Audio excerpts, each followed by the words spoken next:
Military Update News. 7 WTF military weapons you won't believe they actually built. The military-industrial complex has pumped out some pretty useful stuff, thanks to the several $trillion we've given them over the years. But military vehicle designers get bored like everybody else, and sometimes it seems like they'll make something purely because it looks awesome. So here are the vehicles that appear to have been based purely off of the kick-ass drawings a third-grade G.I. Joe fan made on his Trapper Keeper. 7. Corkscrew Tank. Sometimes wheels just aren't cool enough for a military vehicle. Tanks have treads, hovercraft have hovers, and the corkscrew tank screwed. The tank basically made like James Bond and just screwed its way around Cold War Europe. This fella didn't get bogged down in snow quite as easily as vehicles with tracks or tires or other non-cartoon based methods. In fact, it traveled sideways, surged over snow, ice and water, and did whatever else was necessary to please its Soviet overlords. A vehicle ideal for getting across bad terrain had the strange weakness of not being able to get across good terrain. The vehicle was effective at getting through snow, but if you picture it on the highway, you see the problem. So, good for navigating the frozen tundra, pretty much useless if the army goes and stands in the middle of a parking lot. Damn it, they found our one weakness, anything that isn't snow. Even in optimal conditions, the screw drive was slow as hell. And steering wasn't exactly easy since the screws couldn't be aimed from side to side, or have any suspension whatsoever. If you've ever tried to drive a really long screw perfectly straight into a hard surface, you can probably sympathize with the hopeless bastard charged with trying to screw a tank straight through miles of wilderness. But as the following video demonstrates, none of that mattered because the tank accomplished what was apparently the primary goal of Russian tank design: knock over some fucking trees. 6. Russian Tsar Tank. Another in the long line of Russia's God help the poor bastard that gets caught directly underneath his transport vehicles. This tough customer sadly did not operate by mowing down row after row of enemy infantry like a giant push mower. The Russian Tsar Tank was exactly what it looks like, a giant version of those silly 1890s bicycles with the oversized front tires, only with guns and armor. And why not? Push mower blades or not, enemy soldiers will shit at the sight of this crazy bastard coming towards them. And then, step out of the way. The hypothetical problem with the Tsar tanks is exactly what made it awesome looking. If it had ever made it to battle, the two Ferris wheel-sized bike tires it relied on would have probably made easy targets. Russian military strategists worried about long-range mortars, but it seems like a length of lead pipe in the spokes probably would have been just as fatal. But unbelievably, there was an even more fundamental design flaw that ensured the tank literally never made it out of the testing stage. The designers were so focused on the big wheels up front that they failed to take care of business in the back. The 40-ton tank's entire back half was supported by what looked like a single stroller wheel. Basically, they had created a reverse big wheel. The tank's first and only test run started out well enough. It moved over some firm ground and, yes, splintered a tree that got in its way. But when it rolled over a patch of mud, the back wheel sunk so fast and deep that the enormous front wheels couldn't pull it out. In fact, nothing could, and it remained there in that field for the entirety of World War I. In 1923, the prototype was disassembled for scrap metal, presumably so Russian tank designers could get to work on a weaponized Hot Wheels track. 5. Nazi Jetcopter. Standard helicopters are that rare Trapper Keeper doodle that actually worked. As early as ancient China, and up through Leonardo da Vinci, history seemed to agree, flying through the air like a giant insect with spinning blade wings would be fucking sweet. The main hurdle was controlling the damn thing. Every time they tried to build one, the body of the aircraft would spin right along with the blades. But by World War II, the Germans had finally done it, using a second propeller to create helicopters that could safely fly from point A to point B. Hitler looked at the package of badassery, and decided that the whole thing just wasn't quite crazy enough.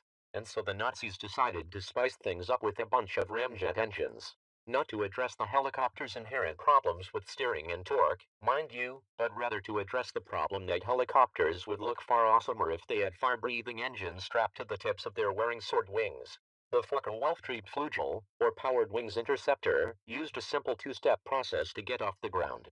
The pilot would pray to whichever particular deity he held dear and then fire off the ramjet engines at the end of the rotor blades. What happened next can best be demonstrated with one of those Mexican spinning fireworks. Olay. Now imagine a version scaled up 100 times and attached securely to the aircraft you are flying.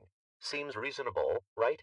Of course, strapping rockets to the blades didn't make the helicopter any easier to control. The project was scrapped when they realized that the jetcopter's design required the pilot to land it while facing the sky with the ground behind him obscured by a whirling blur of flaming metal. That's right, the idea of rocket-tipped blades was so awesome that they put the jetcopter into development without ever considering how to land the damn thing. 4. Flying aircraft carrier.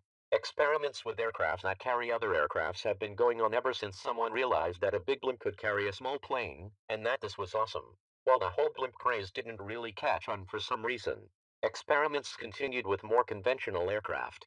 The Russians started things off with that doomed-looking contraption up there in the header image, which had smaller planes hanging off of it like Christmas tree ornaments. Uncle Sam tried to get in on the action with the airship USS Akron. When that failed, the US assessed the situation and decided that the name and the aircraft were not badass and ridiculous enough respectively, and launched the XF-85 Goblin. This oddly shaped plane was dropped out of a B-36's Bombay, presumably hoping to confuse enemy ground control when pilots reported back that the big plane is shitting little planes. The problem? Proving that humans and B-36 bombers aren't that different after all, it was much more difficult for the aircraft to unshit the Goblin.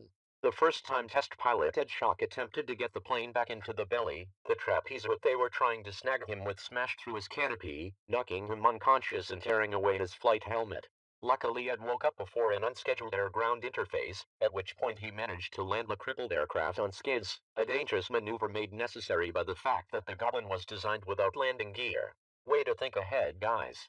4 out of the 6 test flights ended up with similar white-knuckled crash landings in the desert, which wasn't exactly great for attracting pilots to the program, which left Ed Schock to fly all 6 missions, meaning we either had a death wish or he fucked the wrong guy's wife. Either way, we're surprised he managed to fit his balls in such a tiny aircraft. America scrapped the idea, concluding that planes simply weren't big enough to land another plane on. Russia, being Russia, arrived at a different conclusion. 3. GE Quadruped. Most of you will remember the Edit Walkers from The Empire Strikes Back as both pretty fucking rad, and among the most impractical vehicles in sci-fi movie history. But before the Rebel Alliance could show the world how easy it is to trip a giant robot with legs, General Electric was developing their own ADATs. The result was the Quadruped, a 4-legged walking truck that was driven using the operator's own arms and legs. Continue reading below. It never went into production.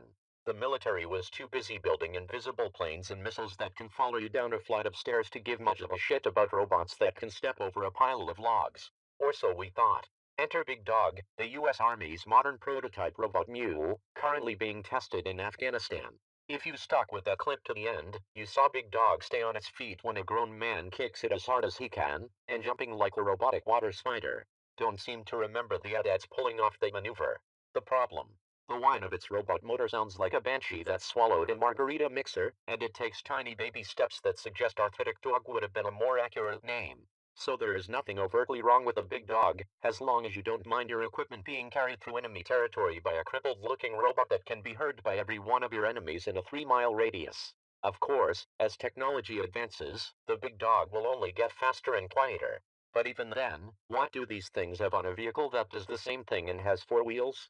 We mean besides a few $1,000,000 in development costs, and the guarantee that someone's going to try to ride it like a horse within its first 10 minutes on the ground. 2. One-wheel tank or bull tank. In 1936, memories of the blood-soaked trenches were still fresh in the minds of a generation.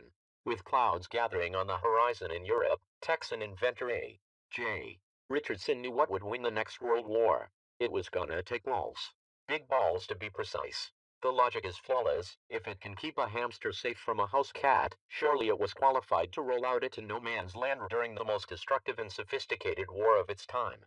Based on the above diagram, everything seems to be above board. Obviously there wouldn't be a giant hole in the side, so they seem to have the 3 guys inside the hamster ball covered pretty well.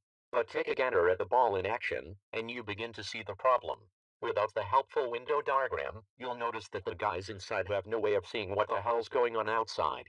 And while that may be just aces for them, what about the poor bastard with the smoking gun directly over his left ear? Or any other friendly troop that happened to be in a mile radius of the guys blindly machine gunning everything in all directions from inside a giant marble?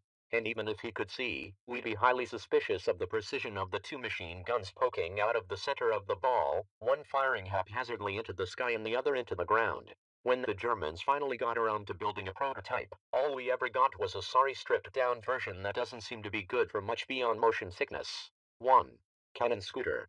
Ever feel the need to combine the intimidation of a big-ass cannon with the utter laughability of a scooter? Well, you're not alone. It was this need, along with the shadowy influence of the Vespa military-industrial complex, that drove the French to design the Agna Troops Aero Parties MLE 56. The big gun, little scooter concept was intended to give paratroopers light artillery support, and hundreds of these things actually saw duty in Algeria and Indochina.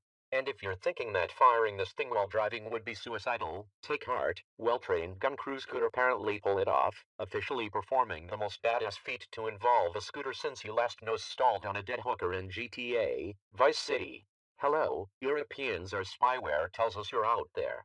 You know when you're tearing around Rome or Paris on your Vespa and you've got your bald friend who dresses like he's from the future riding on the back? You dip to turn left and he sits upright. He dips right while you're banking left. It's a pain in the ass to try to steer that thing with him back there, right? Now imagine if instead of listening to trance music on his iPod, he was firing a heavy artillery cannon that your balls were resting directly on top of. For our American audience, you know how your heavy artillery cannon is much tougher to aim when it's embedded up to its balls in a parked scooter? But hey, if French gun crews could pull it off, it's apparently possible. So fear not, with enough practice, you too could be speeding directly forward into whatever you just turned into a ball of flaming rubble in no time.